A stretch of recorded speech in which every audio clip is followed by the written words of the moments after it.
This is the best experience with your host, Nick Best, and the Angry Dad. And before we get into these, I'm always angry. You know, that's just one of those things. People always ask that. And if you go back to my podcast, I would ask that. Yeah, why are you so angry? Well, the reason I'm so angry is because when I originally started doing my podcast for the Angry Dad podcast, it was just me being mad at the world, at the things that I thought people should know, as in common sense. So I would lean into that because, like, you would think that'll make you very angry. Yeah, it makes you very. It can, because, like, you would think common sense is blessed upon the world, but it is not. And when you have common sense and you're objectively looking at everyone around you, it frustrates you because you're like, everyone should know this. This should be a staple in people's lives. And the first couple of episodes of the Angry Dad podcast are extremely rough. Like I always tell people, Angry Dad podcast did not start out being what it is now, but what it was just me being upset at the world and me being a dad and me trying to teach my kids common sense. You know what I'm saying? So that's how the Angry Dad came to be. It's like, so it was also kind of like a therapy thing to keep you from lashing out at the world as well. 100%. That is exactly like I didn't know I needed podcasting until I started doing podcasting. And then once I started doing I was like, oh, I'm actually relieving my stress and not bottling it in. And then it just, you know, that alleviation that I was having actually started turning into my everyday advice that I would give myself and give to my kids. And then it just kind of morphed into like this motivational, like, get off your fucking ass. Let's get shit fucking done. If you, like, I always tell people, I have every excuse in the book to not do things, but I never let it stop. Even when I mean like every excuse in the book, I was like I've gone through 2 divorces. I've lost everything twice. I've literally slept on a couch with just a blanket, not having anything but a box of clothes, not even a box of clothes, a box of work clothes. All I had was uniforms that I wore for my job, and then slowly built back everything. And then I had a heart attack. I had a stroke. I had another heart attack. And guess what? Not once have I ever let that be a factor in me quitting. Exactly. And that's what I always, exactly. It's kind of like people don't seem to realize that nobody's life is perfect. Yeah. I mean, if you look at the wealthy, I mean, you look at religious leaders, you look at everybody has their issues. Everybody has their own form of struggles and suffering and stuff like that. It's finding the things that you enjoy that make you happy while going through these issues and never giving in and always trying to make things better in your life in the end that are going to make all the difference in the world. And stop being a victim and start doing things yourself, because the best way to not be a victim is to do it all on your own, because then you only got one person to blame, and that's yourself. And that's the problem. A lot of people don't like looking in the mirror and seeing the cause of their own misery in most cases. Which is the truth, you know. And that's like a lot of my podcast is it's looking internal, because everyone always well wishes and wants and like dreams. And I was like that. And then it took a simple question from my mom: what do you want in your life? And I told her what I wanted. And she was like, then why aren't you doing it? And then I really had to sit there and be like, you're absolutely right. Why didn't I, or why don't I do what I want? Because I had the narrative of like, and I'll tell most people, I'm a father, I have kids, they come first. But the thing is I had to learn what it is to put myself first to be able to put them first. You know what I'm saying? Like once I started taking care of myself, I was able to start taking care of everybody else that's involved in my family. You know, that's one of the biggest struggles that a lot of us have a hard time getting over that leap, because we feel like we have to be this machine to be able to support everyone around us. So like once I figured out my happiness trickles down to their happiness, it took my life to a new level where it pushed me to do things that I would have never done before in my life. Look at this right now. It's at me. Nobody on the other side of the world. Nick's in Vegas, I'm in California, but yet somehow we connected and somehow we're working together and somehow that happened. But that would have never happened if I just sat on my hands and never did anything. No, exactly. And that's also one of the biggest things for people to get over is, okay, well, I want to do these things. I'm motivated to do something, but I don't know what to do. And that's where the inner searching comes in. That's where the inner decisions come in. And that's where if you have desire to be uber wealthy, then like I have a friend who's desired to be uber wealthy and to make $1 million and to have that saved and put away and invested. And his sole focus, and I mean, he was working a door at the time and he wanted to get into security and stuff like that. And he was struggling, going through a lot of issues. And it was just like, dude, just keep doing you, keep making yourself better. And eventually you'll get that security job you're after. Keep going after them, keep trying to get on with the companies. And it took him about 3 years to really get into the private security. And he started getting into it. And then he met a good person. And then now his life is doing really well there. And he's working a ton of hours and he's doing all these things. And he's halfway to reaching that goal. And it's kind of interesting to see what the power of the mind can do and what kind of determination can do when you just put your mind and your effort towards those things. And he stayed on it. It was a grind. And inside of 5 years, it's paying off for him, and kind of proud of him for that. But and it's like that with anything. So just find your thing. I mean, me, it was training and lifting and competing and stuff like that, which is eventually I was able to leave my regular job, which was selling beer and working for a beer company and being a supervisor for them and stuff like that, to now doing this with you and the social media platforms and the YouTube and all the other stuff from that. But it led me to a TV show, which, I mean, I don't know how many times I heard weightlifting's never going to get you anywhere. Yeah. You know, you're why are you doing this? You know, like two ex-wives that are like, you've won all this stuff and you've done all these things. When are you going to stop? And it's like, no, this is what I like to do. This keeps me sane. It makes me happy. And between this and meditation, I mean, it gets me going in the right direction every day. That's it. And I found the thing that I love to do, and now I've been able to sustain myself. I'm not interested in being a millionaire. I do want to have enough money to go on vacations and to do things and to have a decent house, which I already have, and raise good kids, which I'm in the middle of, and stuff like that. That's what makes me happy. And that's, you know, you just got to find your inner thing that's going to make your everyday worth getting up and worth going to do. That's mine. And that's the biggest struggle, though, for people, because everybody wants to change everything. Everybody wants to be better. Everybody overnight. Yeah.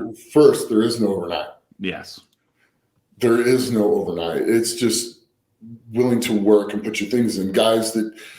Most guys do not get to a world elite level inside of 3 to 5 years. It's usually 10 to 15 years they finally get to that level. And then depending what they do, how long they stay at that level, and what their desire is. You can get to that level, but your desire can be to more get to that level and become well known for it, but not necessarily be one of the best in the world, and use this as an avenue to move to something else.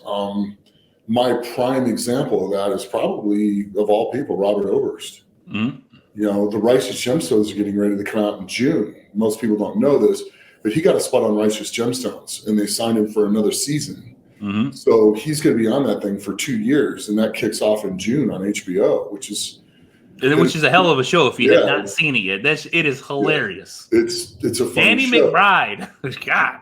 Yeah, and John Goodman. I mean, he's sitting here telling me how, you know, Atlas has sat on John Goodman's lap and they're hanging out and stuff. So it's a neat thing and an unbelievable, amazing opportunity for him. But that was his thing. You know, he's got to do so many incredible things, and he literally came from nothing as well. I think he's got either 9 or 10 siblings. Sorry, Robbie, if I didn't get it right. But literally living, you know, in a car and having very, very little to having, developing the strong and pretty thing and selling the shirts and doing the YouTube and doing the social media and, us cutting 2 different pilots and the one strongest man in history moving forwards and stuff like that. It was just a really neat thing for him. And, Eddie came from a regular, the most part, normal family. And, his goal was to become world's strongest man. And he did. Brian came from a good family, a good home, but his goal was to be world's strongest man. And now he's 4 times world's strongest man. So you have to find what you want to do and then do it from there. Eddie won that title and between endorsements and stuff like that, and his YouTube channel and Facebook is making an unbelievably good living. I mean, the guy bought a tank to drive around the streets, and that's pretty amazing. I guess. Which he drives around consistently. You're right. I guess with rubber tracks, you can drive anywhere in England with a tank. Which and if you, I guess in England you can't get a driver's license until you're 17, but if you drive a tracked vehicle, you can drive it at 16. So I guess the plan is when Max gets to 16, Max is going to be driving a tank to school, which is going to be pretty funny. And stuff like that. So it's neat. And I mean, he's done so well for himself. I mean, it's just amazing. I'm really proud of him. And then Brian developing all the businesses off of Strongman and, Evolution Athletics and Undefined Nutrition and, all the YouTube and stuff and the strongest man in history, things like that. He's done a ton with it. And he's one of the few people, I mean, all these guys I still respect. And there's not a lot of people I respect anymore. So people find the motivation from in, find your niche and do it. Like Robert says, till the wheels fall off, That's it. You just do it and do it and do it. And eventually, when you love what you're doing, you're going to be very happy with it anyway. And eventually, you'll make a good living out of it. So it's just one of those things that people need to understand and follow themselves. And that's the biggest thing, is finding the search within yourself to find what it is that you're that interested that you want to do every day with the same fun and vigor that you do everything else in life with. And that's what you move into. Which is the truth. Which is the truth. You know what I'm saying? Like I said, it's a hard, deep look that you have to take. And then, but also too, there's usually a catalyst for you to have to take that. And so until that catalyst really hits, a lot of times our words are just that, words, until they find meaning in you. Once they find that meaning in you and you can really take that deep look and you're like, oh, I'm not happy. What does make me happy? And you know what? I like doing this. And I'm just gonna do this, and you just do it to do it until something happens with it. You know what I'm saying? Sometimes things never happen, but also too, it's your peace of mind, it's your happiness, and it's something you love. And if people can't appreciate that, then guess what? You need that. It lets you know who you need in your life and who you don't. It's very true, very true. And people come and people go, and friends that take you away from doing what you love, intentionally knowing it's going to hurt that, need to become acquaintances. Exactly. People pushing you into that direction, encouraging you to do those things and helping you do those things, or making it possible for you to have the time to do those things and still be involved with you. Those are the people that stay your friends. And it's not like when they become acquaintances, you don't ever speak to them again. It's just, they just take a lesser role in your life because you're moving in a direction. Yeah. You know what I'm saying? And that's the truth. And that's the truth. You know what I'm saying? And before we go any further, because I definitely I had a question. That got deep real quick. You know what I'm saying? So we understand that. But before we go a little too far farther, because there is a question that I specifically had. Oh, okay. We do that. Okay. Go ahead. All right. So before we get into that, I want to read our sponsors, and we are thankful for our sponsors.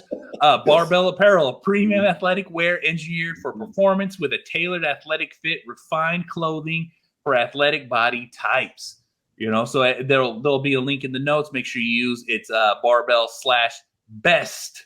Yes. All right. And then we have Evolution Athletics, supportive gear owned by Brian Shaw, 4-time world's strongest man.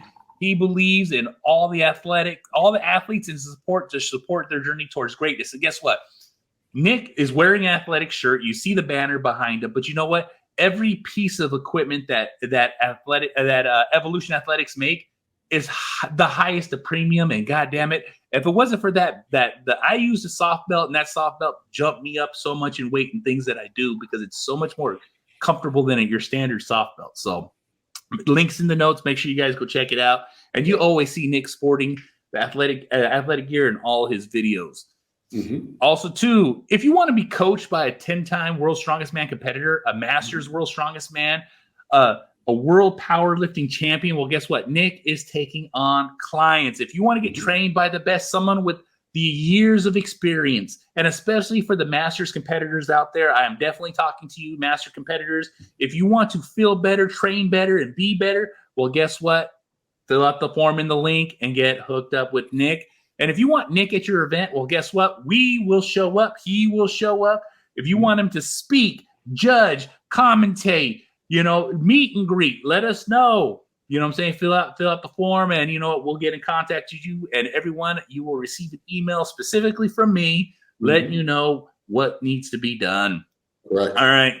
Now, with the sponsors being read and all that good stuff being said, while we were at World's Strongest Man not that long ago, the biggest question, like I said, the biggest question you touched a little bit on when we was getting a little deep, but it was the strongest man of history. Everybody, and this is not just World's Strongest Man. This is everywhere we go. The first question is when we're getting a second season. When are we going to see you on TV again? What is happening? Why haven't we seen you again? And you know what? Like I said, you always tell people the same thing. It's like, hey, unfortunately, when it happens, when it happens. But, Nick, can you answer that for everybody just so we can kind of let them know what's going on? Okay. Well, I mean, the History Channel's reached out to us a couple different times, all four of us. And we both, every time they reach out to us, we're like, yes, we're interested. We know they had the budget ready to go. We know they had everything they wanted us to do for season 2. And the signatures that needed to go down on the paper from their executives just didn't happen, which it's fine. I mean, it is what it is. We still all want to do it again. I mean, clearly when we go and do axe throwing and somehow my back gets waxed. With a bare palm. We want to do this stuff together. They just got to pull the trigger. So if you want to see it, let the History Channel know your displeasure that there is no season 2, and do it to the point to where they get sick of it. That's probably going to be the way you can get that through to them the most, is that you want to see it and there's a built-in viewership for it. Like I said, we all want to do it. We really do. We want to go up and finish off what we were supposed to go do in Canada. We want to redo the pilot that really nobody got to see, stuff like that. And then there's like 2 or 3 different countries in Europe we're going to go to this time, do 2 episodes each country, that type of stuff. So we want to do it, but we're waiting on them to pull the trigger. So everyone out there, go to the History Channel, email everyone you need to email, and let them know that you want a second season. Because let me tell you, like, that was my introduction to Nick. Because like when I was, first of all, we all know who Brian is. We all know who Eddie is. We all know who Robert is. But the thing is like, until I watched that show, and I knew of you, Nick, because I've watched World's Strongest Man. I've seen, like, since I was a kid watching it grow up. But the thing is like, sometimes when you watch these shows, the way they just kind of just move along. But when you get these large men, like all 3 of the guys, my introduction to you was really at World's Strongest Man of History, where I got to like intimately know who you were. And they brought you in as the older gentleman, the more experienced, you know what I'm saying? And okay. But hey, experience trumps age every time. Well, yeah, sometimes. Sometimes it's pretty hard to just beat flat out raw talent too. So I mean, but you go out there with the heart, desire. I left everything there. I mean, there wasn't one thing that I just didn't try with everything that I am. So Well, that T-toss was my favorite because like you saw that throttle get kicked up. You know what I'm saying? Yeah. That was a great episode because like I said, it's like I said, the amount of like I can only imagine how much shit talking was really happening behind the camera because we only got a glimpse of it in the camera. Yeah. So yeah, I mean, it'd be funny. You know, what'd be really funny is if they let Rob Warsoff go and re-edited everything. That he filmed. I would love to see that. Yeah. And see what his actual because he was directed to do things the way they wanted it to. I would like to see his flat out undirected versions and see his vision of what he really wanted all along. Because as funny as those shows were, they'd probably be 10 times funnier because there's so much stuff that hit the floor. Oh yeah. You know, I was always surprised there was never a DVD set of that show. You know what I'm saying? Yeah. That right there, a DVD set and being able to get it autographed by every one of you guys would have been like one of those most cherished things. Like I could only imagine how many people would be coming up with you guys with a DVD set trying to get all 4 signatures.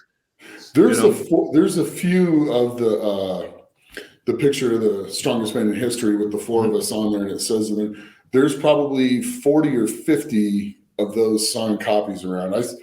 I got one up on my wall, and I still got one extra left upstairs. And I know Brian's got a few, I know Eddie's got a few, and I know Robbie's got a few. But you know, it's kind of hard to get us all in this. We're like herding cats, so getting us all in the same spot. I mean, 3 of us were at Worlds, not the 4th. Exactly. So we'll get. And you guys weren't even in the same spot because you guys all required to do different things. So it's like you're there, but you're not like literally. You get like moments, like literally moments, because Eddie's doing TV, Brian's competing, and you're doing meet and greets, and it's like extremely difficult. Like when we were at the Olympia last year, it was you, Brian, and Robert.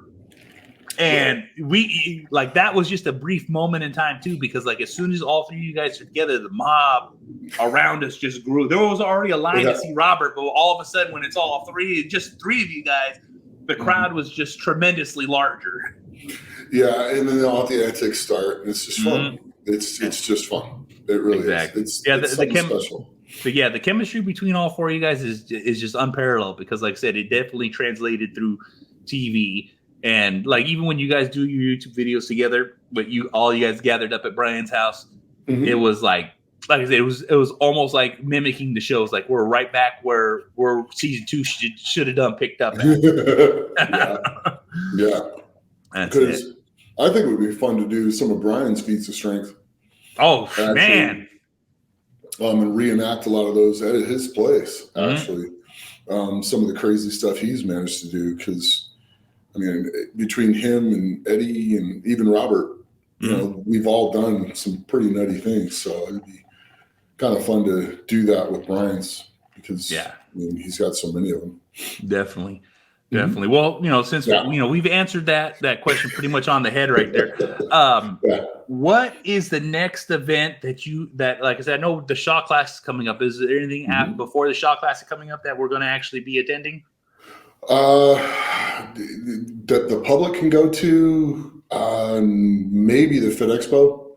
We might go down and do the Fit Expo, and then I'm going to do a talk to young boys and young people at a camp here in Vegas. Nice. Just about not letting things in life slow you down. There's nothing you can't accomplish. Yeah, a little motivational speaking to help the kids out. Exactly. That'd be nice. You know, it's actually just coming across something. I was watching the fights on Friday or Saturday for UFC, and UFC is going to be having their UFC X Fest, where it's going to be Fan Fest for UFC. So maybe we'll make a little appearance there. Yeah. And you know what I'm saying? Because like I said, you're actually pretty well into the UFC and into the scene because like they've already invited you to a couple of their shows. Yeah. And you know what I'm saying, you know a good amount of the fighters already. I know a few. Just a few, you know what I'm saying? Just a few. I know a couple of them. That's it. So if anyone's working for UFC is listening to this podcast, understand, reach out to us. Yeah, and I think it's owned by the same company that owns World's Strongest Man now as well. So Okay. I know they're doing like tie-ins and stuff like that. So that'll be kind of interesting.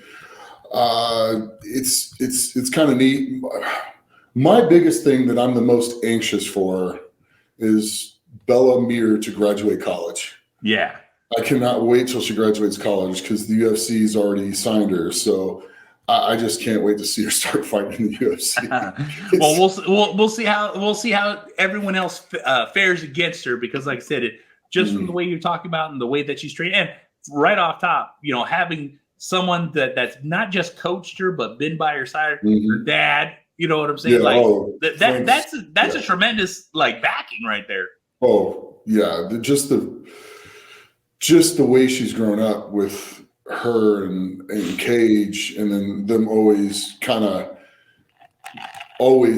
practicing with one another and rolling with one another, and just the way that family is. I mean, they're an amazing family just all the way around. And when it comes to either wrestling or jiu-jitsu, I don't think there's any that's going to know any more than they do right now coming up. I mean, Cage is playing for Bishop Gorman, playing football, and they're one of the top ranked, high school football teams in the country. So, watching him and go through his career there has been pretty amazing as well. So there's a lot I'm looking forward to seeing in the near future, just watching how they grow and prosper. That's it. Now, for an example, you actually have a training video we posted recently, but it did come out a while ago of her training strongman. Yeah. And how much was she farmers walking? 205 pounds. Yeah. At how old? 17. You see what I'm saying? At 155 pounds. Yeah, insane. Well, she loaded a 225 pound stone to 49 inches the first time she ever did it at 17. So that's pretty serious. Yeah, exactly. That's not an easy feat. That's talent. I mean, that's just freak athlete talent. And then her brother as well. I mean, he threw that thing up to 62 inches the first time he did it, and he was 15. Damn. So they're definitely ones to watch. And I think Frank's got a fight coming up fairly soon where he's going to fight on the same card as Bella, and then he'll officially retire. I mean, that's kind of neat. That's a dream fight card right there, where you're like, I'm fighting on the same card as my daughter, and then I'm going to retire and pass the torch. Yeah, and I think that's kind of how Frank wanted to go out, and congratulations to him on that. That's going to be a really special night just all the way around to watch. Yeah, no, 100%. I've been a Frank Mir fan from he fought Brock Lesnar twice. Yeah. You know what I'm saying? And that's peak, Brock Lesnar. Yeah, that's when the guy was could run through a brick wall. Exactly. Right? Exactly. Insane. There's a lot of things coming up and a lot of things getting ready to happen. I know the Shaw Classic, like I said, we talked about the Shaw Classic getting ready to come up. That's going to be pretty neat just all the way around. There's going to be more seating this year. I think they're adding almost 2,000 seats, I believe, maybe more. And an expo this year. So there'll be people with booths and stuff like that set up, people out there. And then it's just going to be bigger and better every single year. And then that'll be on ADO Live for the live stream. So that'll be kind of neat. So if you can't go, you can watch the live stream. So that'll be pretty special as well. Oh yeah, no, definitely going to be special, especially after World's Strongest Man. That's just what happened, and where everyone lied, and it's that was his last World's Strongest Man. This will be his last strongman show that he'll ever compete in. So this is going to be really special. I know I'll probably bawl my head off when he does the last one. I'll be right there to catch it on film. But that's the thing. It's we're that there's with the Shaw Classic coming up, and I believe there's a Giants Live getting ready to happen in a few days. But it's the season keeps moving and the talent keeps getting better. And being on the front lines, the first year we went to World's Strongest Man in Sacramento, the first time I've been there was with you, and I got to actually enjoy it as a spectator. But then this time I got on the other side of the platform where I'm helping with social media, doing a lot of the recordings and just making the content for you as you're shaking hands and kissing babies. You know what I'm saying? I'm like, right. I got a little bit more of an appreciation for what I was actually watching, because like I said, like as a spectator, I'm enjoying it, but like actually seeing history being recorded and actually seeing history being made, it's like, oh my God, this is insane. So I'm definitely ready for, the seasons to start hitting again. Yeah. And me too. And I always look forward to like watching Hooper compete. It's amazing. His career just coming onto the scene and from a year ago, literally dominating. Yeah. So it's a lot of fun to watch. It's neat to see, and it's fun to go have conversations with him. Oh yeah. And stuff like that, and see what's going on in his head as he's about to lift stuff, or how he plans on lifting things, and the way he analyzes things. It's a talent. It's one I haven't seen for quite some time. So it's just so fun to watch. That's it. It was pretty special all around. That was Mark Felix's last show. It's Brian's last World's Strongest Man. So both of them, that's the last time they're going to be there and doing that. So it was pretty special. I'm really glad we went. So. Oh yeah, and then like even too like going, we actually got to hang out with Trey and Kevin for a little bit too. That whole weekend too. So like that was a lot of fun. They're both amazing competitors, and it's just fun to watch them both grow and keep getting after it. I think Trey has the ability to win that show someday. Couple things need a little bit of improvement, but he's got everything he needs to do it. So the tools are there. It's just, and it's one of those things where everything needs to go right on those days. And like one thing goes off, and then it makes it very difficult to come back from, because whoever makes the least amount of mistakes or shows up and performs in events that they didn't expect to perform in, which is what Hooper did this year. I mean, he had no off performances on any of the events. He came in, was very solid from front to back, from start to finish, from top to bottom, and he walked away with the trophy. I mean, that's big time. That's what it's all about. And now he's the first Canadian to ever win the whole ball of wax. So that's it. It's pretty amazing. And I see him getting more than one. The question is how long does he want to do it? Yep. So he's saying he wants to stick around a lot longer than what he originally planned. So that's great. I truly hope he does, because if we do, we'll see some history in the making on that one. Because like I said, I don't see any weaknesses on the guy. There's nothing he can't do. So with that being said, he's going to be the guy to beat for a while. And that's it. So he's already on top of the hill. He just got to stay hungry. Right. Can Evan keep developing? Novikov, Tom Stoltman. Yep. Trey. Everybody. The top 10 right now, anybody for the most part, I think in the top 10 that made the finals, could on a great day can walk away with the title now. Oh yeah. No, it didn't used to be like that. There's 3 or 4 guys at the top that would fight, and mainly like Cedrunas and Big Z and Brian, and then who's going to be behind them? Now it's, oh my gosh, there's 5 guys up here that could walk away with this. Martins will be back next year. Yep. Let's see how that goes. I definitely want to see Martins hit the scene, because, like I said, it's like he's doing what a lot of people should be doing, and that's strategizing his recovery to actually perform. You know what I'm saying? Yeah, and his body needed a rest. He knew it, so he took it, and he's getting healthy, and he's going to come back. And he's another one that's unbelievable. The way he tears apart events and the way he trains for them is pretty darn amazing, and almost on the verge of kind of cutting edge, because he doesn't do it the way everyone else does. Yeah. So he's got his own ways of doing things, and they work for him, and they work unbelievably for him. So it's that's going to be fun to watch him come back into the next year as well. Yeah, I'm definitely ready for the next year's season to start kicking off when it starts happening, because it's like, oh my God, there's a lot of talent on the floor, and I definitely enjoy watching it. You know what I'm saying?